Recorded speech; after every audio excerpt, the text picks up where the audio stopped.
Over the last month or two, I've been asked to describe my staffing spiral of doom. I'll even call it the staffing spiral of doom Catch-22.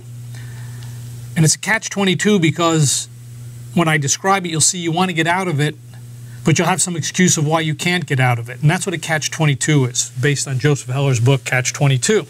I won't tell you the plot line, but you should read it. It's actually pretty interesting, pretty cool. But it became part of our lexicon, this idea of Catch-22. And the way I like to start out by having people think about it is I like everyone to just think about some of the hiring challenges you have. And if I had you all put a list down, if I get everyone who's listening to watching this, get a list of problems they have, they tend to be some with your hiring manager. That person's not engaged. They're not wedded to the idea of hiring great people. We have boring jobs. We don't pay people enough. People don't want to relocate. We have too many recs to handle. There's so many problems we have in sourcing. And each one is a very legitimate problem. But when you think about them all collectively, at least even within your company, there's one common solution. Or one common, maybe not solution isn't the best word, but one common problem that really summarizes all of them. You have a bad strategy.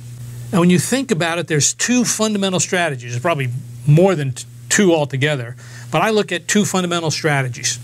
One is a talent surplus strategy, is where you have more than enough people and all you're trying to do is weed out the weak ones. The other one is a talent scarcity strategy, is where you don't have enough good people. And quickly, easy to tell. You post an ad, and if you get a lot of good people, you can use the surplus model. If you post an ad and you don't get any good people, you can't use that strategy anymore. That means you don't have enough good people responding to your ad. I mean, it's so obvious, and yet people post an ad and they still post the same boring ads and wonder why they're not getting any more people. So let me kind of define both of those strategies, and I'm going to contend solving the strategy problem will solve 90% of your other problems. So let's go with the talent surplus strategy first. The assumption behind it is we have an excess supply of talent, not an excess supply of candidates.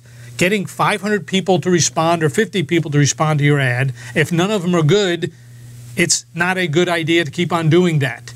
If in that 500 or 50 you have plenty of candidates to choose from, perfectly fine strategy to go with a surplus of talent, or a surplus of talent model.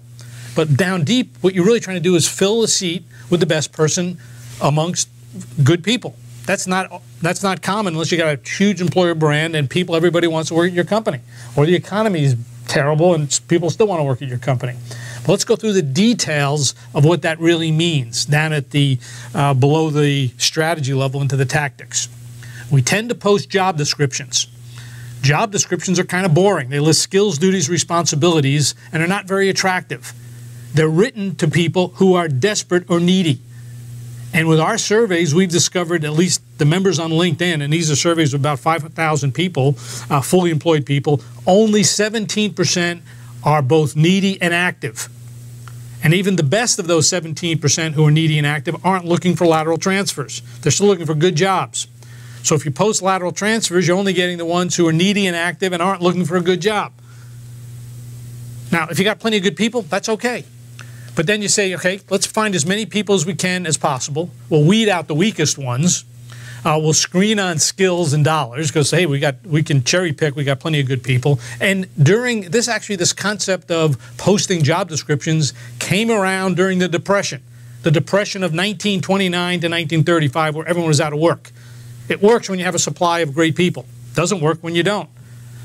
In the process of screening out people, we also eliminate the high potential people. Let's remember, high potential people are those who have less experience. That's what makes them high potential.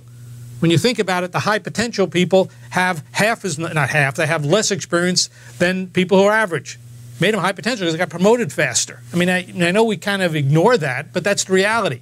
You can't be a high potential people and have plenty of experience because you got promoted more quickly than everyone else, so you don't have as much experience as everyone else, but you just perform a heck of a lot better than everyone else. So that's a pretty cool group. Why would you want to eliminate that pool? It makes no sense to me.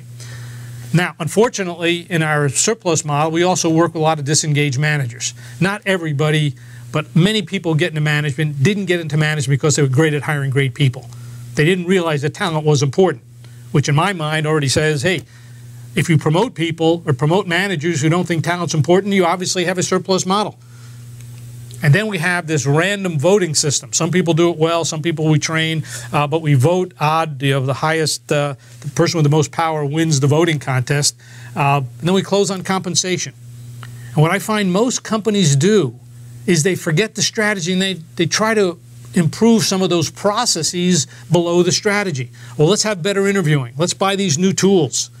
Let's train our managers to do this, and it doesn't work. It doesn't work because the strategy is bad. It might work in a short period of time, but over time it doesn't work over extended periods of time. Now I go to the surplus model, or the scarcity model. In this case, we're targeting the 83% of passive candidates and the best active candidates who want a career move or a better job. The strategy behind this is we want to maximize quality of hire. We have a restraint, however. The restraint being is we don't have enough good people. Not an insignificant restraint. So we can't use a surplus model when you don't have enough good people. You have to use a scarcity model, which is a different strategy. That strategy consists of we're going to target the best people, which in my mind is the top half of the top half, the top 25%, at least at the top of our funnel. We're going to not write traditional job descriptions that offer lateral transfers. We're going to write new age job descriptions that focus on compelling messages that are career-oriented. They describe the impact, the challenge, and they get people excited. And they're targeted to that audience: mechanical engineers, software developers, sales reps, marketing people, directors, managers, call center operators. We go after the best people with great advertising. For any job that I'll call a professional job, we're probably going to add, we'll need to add an exploratory conversation to the process. Not send people to the apply button, send people to let's chat now with either the recruiter and possibly the hiring manager, if not both. We do need the full engagement of hiring managers. And if you have a talent scarcity approach, meaning everybody in the company realizes that talent is number one, managers need to be fully engaged in that concept, and they're measured on the people they hire. So if your managers aren't measured on the people they hire, obviously you don't believe talent is number one. And if managers aren't promoted based on the people they hire, you obviously don't believe talent is number one. It's number two or number three. So if you go back to the scarcity, the talent is number one, managers won't get promoted unless they're fully engaged. And if managers want to continue to get promoted, they have to become fully engaged. I tend to use a concept called performance-based hiring to do my assessments, which is designed to go after the best of the best. It's a fully integrated process, consists of two basic questions and what I call the hiring formula for success, which I won't get into the details here. But the fundamental thing is we don't close on compensation. We close on career opportunity. And we start presenting that career opportunity at the beginning in our job descriptions. And it's a full court press. Our job postings are attractive. Even though great candidates, passive candidates, aren't going to look at them, they will look at them if they decide to engage with you. I will have all of that branding and cool information on my company page.